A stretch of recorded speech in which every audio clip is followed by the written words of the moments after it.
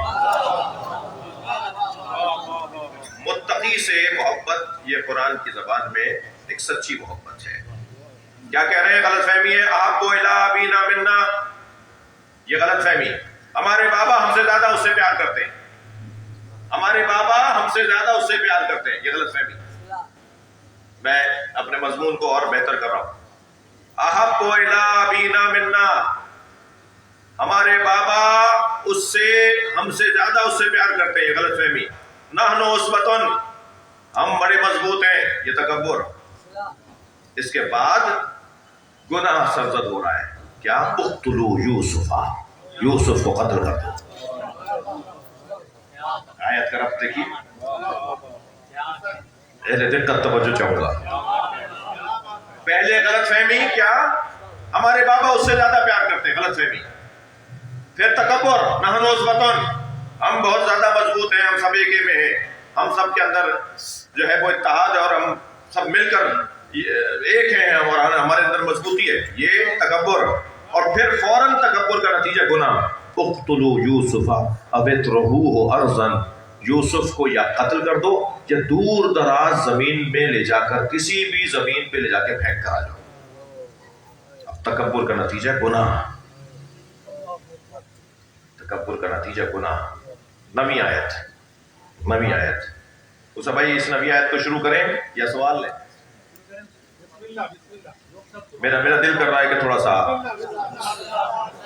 جی مجھے ابھی ویسے 35 منٹ سے زیادہ نہیں ہوئے بولتے ہوئے۔ محمد والے محمد صلوات۔ جی غلط فہمی کے بعد تکبر کے بعد گناہ کے بعد فساد، یہ ترتیب ہے۔ اقتلوا یوسف، یوسف کو قتل کر دو، اب یہ گناہ کرنے جا رہے ہیں۔ اور اطرحوہ، اسے ارضن، کہیں دور زمین پر، کسی دور جگہ پر جا کے پھینک کر آ جاؤ۔ یوسف کو قتل کر دو یا دور دراز علاقے میں پھینک کر آ جاؤ، تاکہ یحل لکم وجہ ابیکم، تاکہ بابا کی توجہ تمہاری طرف ہو جائے۔ جی بابا کی توجہ وہی رہے گا ہی نہیں کہ جس کی وجہ سے توجہ ہٹ رہی ہے۔ جب ہوگا ہی نہیں سازش فساد، جی پھر یہ ہوگا، پھر کیا ہوگا؟ پھر کیا کریں گے؟ وَتَكُونُوا مِن بَعْدِهِ قَوْمًا صَالِحِينَ، بعد میں معافی مانگ لیں گے، بعد میں توبہ کر لیں گے۔ بھائی بابا ہی تو ولی دم ہے نا، ہم ان کے بیٹے کو ماریں گے تو وہی وارث ہیں، ان سے جا کے کہیں گے بابا ہم بھی تو آپ کے بیٹے ہیں، ہمیں معاف کر دو، تو پھر ہم توبہ کر لیں گے۔ بڑا عجیب مزاج بیان کیا ہے قرآن نے افراد کا، لوگوں کا۔ توجہ چاہوں گا، میرا سوال یہ ہے کہ کیا حضرت یوسف کو، کیا حضرت یعقوب کو اندازہ نہیں تھا کہ اس میری محبت کے نتیجے میں میرے بچے کے ساتھ کیا ہوگا؟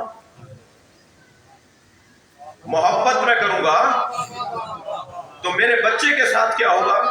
کیا یہ حضرت یعقوب کو اس کا اندازہ نہیں تھا؟ یہ جو پیار ہے، یہ جو محبت ہے، اس کا نتیجہ یہ نکلے گا۔ عزیزو، 3 نکات آپ کی خدمت میں عرض کروں گا۔ سب سے پہلے تو بعض نے تو لکھا یہ ترک اولا تھا، معاذ اللہ، حضرت ائمہ اہل بیت کی تعلیمات سے وابستہ مفسرین نے اسے ترک اولا نہیں لکھا ہے، مگر بعض لوگوں نے لکھا ہے کہ یہ حضرت یعقوب کا ترک اولا تھا، انہیں یہ نہیں کرنا چاہیے تھا، معاذ اللہ، ترک اولا کو ترک کیا تھا، گناہ نہیں ہے، ترک اولا بھی گناہ نہیں ہے، مگر نہیں کرنا چاہیے تھا، یہ نہیں کرنا چاہیے تھا، مگر ہم یہ نہیں کہتے۔ ہم 3 باتیں یہاں آپ کی خدمت میں، ایک تو حکمت الہیہ تھی کہ یوسف کو عزیز مصر بنایا جائے، اور ایک آسمانی نمائندہ زمین پر مثالی حکومت کی ایک مثال قائم کر کے دکھا دے۔ اس حکمت الہیہ تک پہنچنے کے لیے اب رستے میں جو پریشانیاں آنی ہیں وہ سب برداشت کرنا پڑے گی۔ اگر مطلب اور مقصد کوئی اونچا اور بلند ہو تو پھر رستے میں آنے والے پتھروں پر رکا نہیں جاتا، بلکہ انہیں ہٹاتے ہوئے، انہیں پھاندتے ہوئے آگے بڑھا جاتا ہے۔ جو حکیم اور دانا لوگ ہوتے ہیں وہ رستے کے پتھروں پہ کھڑے ہو کر وقت کو ضائع نہیں کرتے، اس لیے کہ انہیں پتہ ہوتا ہے یہ پتھر ڈالا ہی اس لیے گیا ہے کہ ہمیں وہاں پہنچنے میں دیر ہو جائے. لیکن جب انہیں پتا ہے کہ ہمیں وہاں تاخیر سے پہنچنے کے لیے یہ پتھر اور یہ رکاوٹ ڈالی گئی ہے تو وہ بڑے اطمینان کے ساتھ اسے ہٹا رہے ہوتے ہیں, اس پہ الجھ نہیں رہے ہوتے. میں اپنے جوانوں اور بچوں سے گزارش کروں گا چھوٹی چھوٹی باتوں میں الجھ کر اپنا وقت ضائع نہ کرو. اپنا پہلے مطلب نہائی روشن کرو, مقصد آخر روشن کرو. جب مقصد آخر ہمارا روشن ہو جائے گا تو رستے کی رکاوٹیں ہمارے لیے نہ صرف رکاوٹیں نہیں ہوں گی بلکہ حلاوتیں ہوں گی. ہمیں تو پہلے سے پتا تھا. صلوات پڑھیں محمد و آلہ. ہمیں تو پہلے سے پتا تھا کہ ہمارے ساتھ یہ ہوگا. لہذا اللہ کا یہ کام, حضرت یعقوب کی محبت کا اظہار اگر نہ ہوتا تو بھائی ایسا نہ کرتے تو یہ مصر تک نہ پہنچتے. یا مصر میں نہ پہنچتے تو بازار میں بیچے نہ جاتے. بازار میں بیچے نہ جاتے تو خریدنے کے لیے فلاں نہ آتا. یہ سب آٹومیٹک ہو رہا ہے, یہ سب اللہ ڈال رہا ہے, یہ طے شدہ ہو رہا ہے سب کچھ. اور پھر خرید کر عزیز مصر جو ہے وہ اپنے محل میں نہ لے کے جاتا. اور پھر حسن و جمال ہی نہیں تھا بلکہ جب قافلہ لے کر جا رہا تھا کنویں سے نکال کر حضرت یوسف کو تو رستے میں ایک بیمار کو شفا دی, رستے میں ایک جانور کو مرنے سے بچایا, رستے میں معجزے دکھاتے ہوئے جا رہے تھے. تو جس قافلہ سالار نے انہیں کنویں سے نکالا تھا اس نے یہ تو طے کر لیا تھا کہ یہ بچہ معمولی بچہ نہیں ہے. پہلے انہیں پیدل چلاتے تھے لیکن جب ان سے کرامتیں صادر ہونے لگی تو پھر ان کو سواری دے دی گئی تھی. اور جب حضرت یوسف مصر میں پہنچے تو پھر خریدنے کے لیے جو ماحول بنا, اور پھر جب دربار میں جو پہنچے تو وہاں پہنچنے کے بعد سپاہیوں کو کم سن ہے, 9 سال کی عمر ہے, 7 سے 9 سال کی عمر لکھی ہے. 7 سے 9 سال کی عمر کا ایک حسین جوان, ایک بچہ, وہ بڑے بڑے سپاہیوں کو تلوار چلانا سکھا رہا ہے, وہ اوزار حرب بتا رہا ہے, وہ فنون حرب سکھا رہا ہے, جس کی بنیاد پر آہستہ آہستہ وزیر اعظم کے قریب ہوتے چلے گئے. عزیز مصر وزیر اعظم تھا, جی بادشاہ نہیں تھا, وزیر اعظم تھا. اور اس کے قریب ہوتے چلے گا اور یہاں تک بات پہنچی کہ ایک مثالی زمین پر اللہ کے نمائندے کی حکومت اللہ نے مثال کے طور پر قائم کی کہ یہ کھانا بھی ہماری طرف سے پر رہ سکتا ہے. وہ اور بات ہے کہ اتنے سارے نبیوں میں یہ 2 ہی نبی تو ہیں, حضرت سلیمان اور حضرت یوسف, جنہوں نے حکومت کی ہے. یہ نبی مکرم کی جی مدینہ فاضلہ تشکیل پایا, ورنہ انبیاء ما سلف میں ان انبیاء کرام اور ہمارے نبی کے علاوہ مثال ہی نہیں ہے. مگر ایک مثال بھی قائم کر کے اللہ نے یہ بتا دیا کہ یہ کام بھی اللہ کے نمائندے کر سکتے ہیں اور اچھا کر سکتے ہیں. ایک صلوات پڑھیں محمد و آلہ.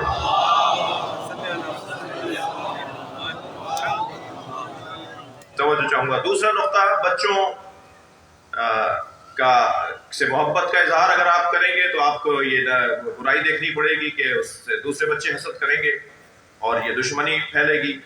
تو آپ کو اس بچے کا کیا قصور ہے اگر دوسرا بھائی حسد کر رہا ہے, اس کے ساتھ کیسے باپ ناانصافی کرے یہ سوچ کر کہ اگر میں نے اس سے محبت کا اظہار کیا تو دوسرے بھائی سے حسد کریں گے. تو اگر ان بھائیوں کے گناہ سے بچنے کے لیے اس بچے کو محروم محبت کر دیا جائے تو اگر وہ فساد روکنا ہے تو یہ بھی تو بے عدالتی ہے. کیسے ممکن ہے کہ اس بچے کے ساتھ ناانصافی کر دی ہے؟ یہ بھی ایک پروردگار عالم کی طرف سے. اور پھر شاید ایک نقطہ اور ایک بات کے پالیسیاں 2 طرح کی ہوتی ہیں, دراز مدت پالیسیاں ہوتی ہیں اور کوتاہ مدت پالیسیاں ہوتی ہیں. لانگ ٹرم کہتے ہیں آپ اور شارٹ ٹرم کہتے ہیں. یہ جو دراز مدت پالیسیاں ہیں ان کی خاطر آپ کو بہت ساری پریشانیوں کا سامنا ہے. جو کوتاہ مدت پالیسیاں ہوتی ہیں وہ فوراً دوسرے دن نتیجہ دے دیتے ہیں. لیکن جب آپ کو نتیجہ ہی لینا ہے کچھ مدت کے بعد, نتیجہ ملے گا ہی 10 سال کے بعد, تو 10 سال تک تو پریشانی اٹھانی ہے. تو حضرت یوسف کے ساتھ جو کچھ ہوا یہ دراز مدت پالیسی کا حصہ تھا. میں اپنے بات کو مکمل کروں گا بہت جلدی. اس آیت کے 4 اہم پیغام ہیں. صلوات ہدیہ کریں محمد و آلہ.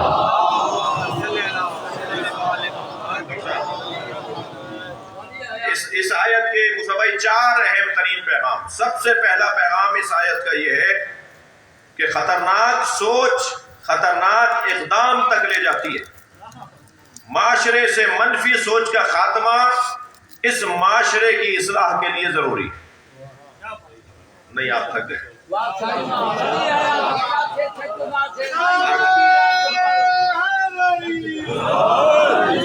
فارمولا دے رہا ہوں.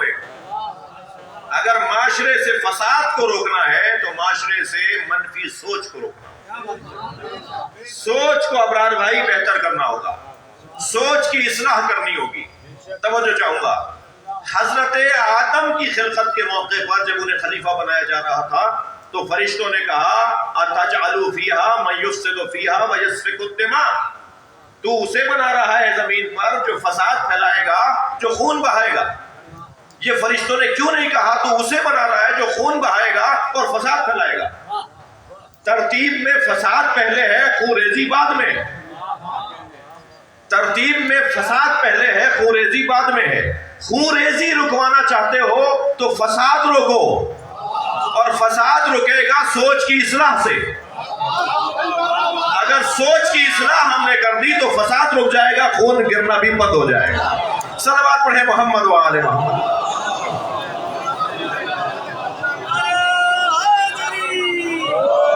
اس سے بہتر اور بلند صلوات۔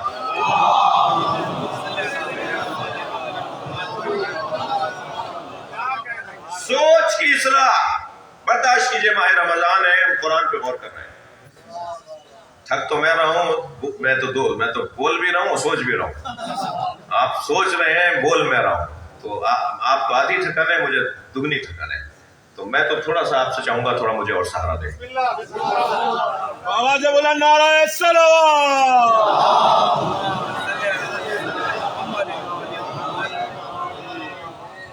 سوچ کی اصلاح معاشرے سے، منفی سوچ کی اصلاح معاشرے سے فساد کو روک دے گی۔ دوسری بات یہ کہ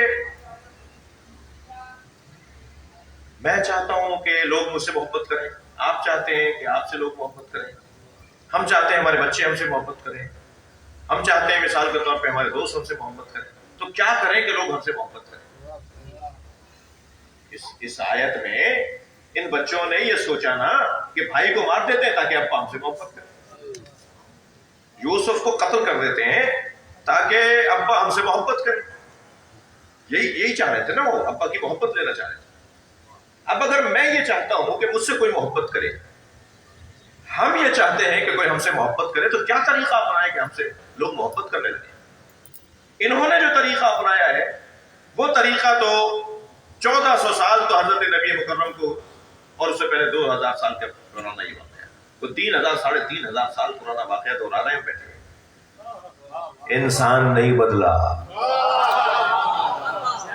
گاڑیاں بدل گئیں، سواریاں بدل گئیں، مکانات بدل گئے، کپڑے بدل گئے، انسان نہیں بدلا، اس لیے قرآن بھی پرانا نہیں ہوگا۔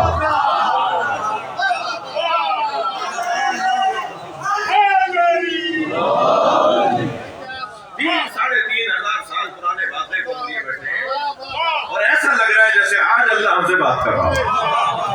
صلوات۔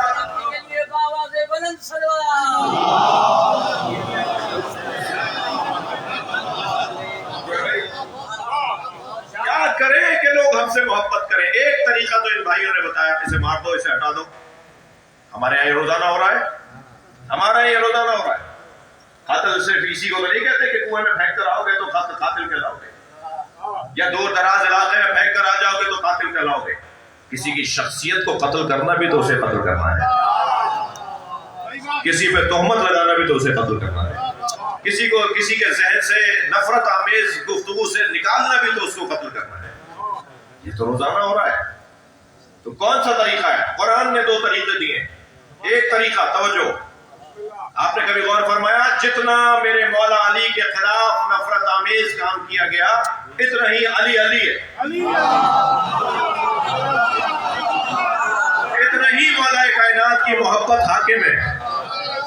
کتنی کوششیں ہوئی کہ علی کی محبت دلوں سے نکال دیں۔ شام کے بچوں کے سامنے مائیں یہ کہہ کر ڈرا کر سلاتی تھیں، سو جاؤ علی آ جائے گا۔ یعنی دماغ میں نے 3 دن پہلے 4-6 جملے کہہ دیے تھے کہ بھائیوں نے احتجاج بھی ہوئے، بھائیوں نے کنویں میں ڈال دیا، اور کنویں میں وہ بھائی حضرت یوسف کو ڈال دیا۔ خواتین میں ایک بچی بیٹھی تھی، اس کے ذہن پہ سوال ہو گیا ہے کہ وہ اپنی اماں سے کہنے لگی کہ چلیے ہمیں اس کی مدد کرنی چاہیے۔ جی تو ان باتوں کا اثر ہوتا ہے نا، یہ جو ہم باتیں سن رہے ہیں، جو کر رہے ہیں، ان کا اثر ہوتا ہے نا۔ کتنا مولا کے خلاف ذہن کے اندر منفی باتیں ڈالی گئی کہ علی کا نام آئے تو بچے کوئی نہ کوئی جملہ بولیں، کوئی بری بات بولیں۔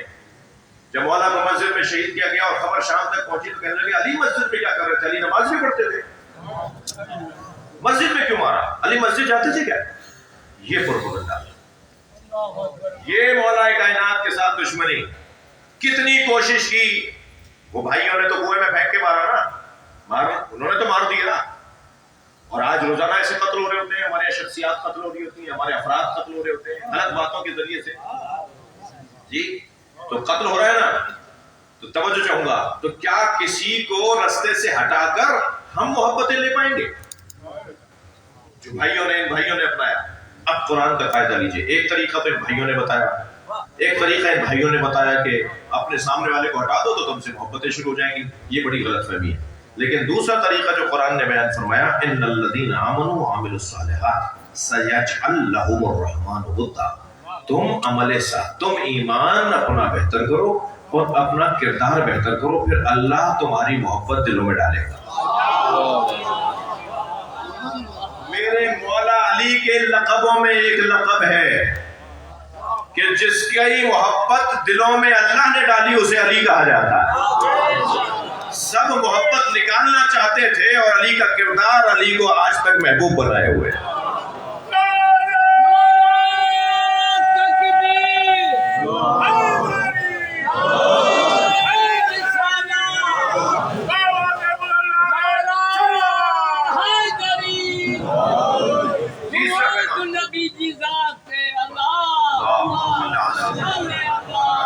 تیسرا پیغام شیطان کا یہ حربہ ہے، بس مجلس میرا بیان مکمل ہو رہا ہے۔ شیطان کا یہ حربہ ہے، شیطان کا یہ حربہ ہے کہ وہ آئندہ توبہ کر لیں گے کی بنیاد پر گناہ کرواتا ہے۔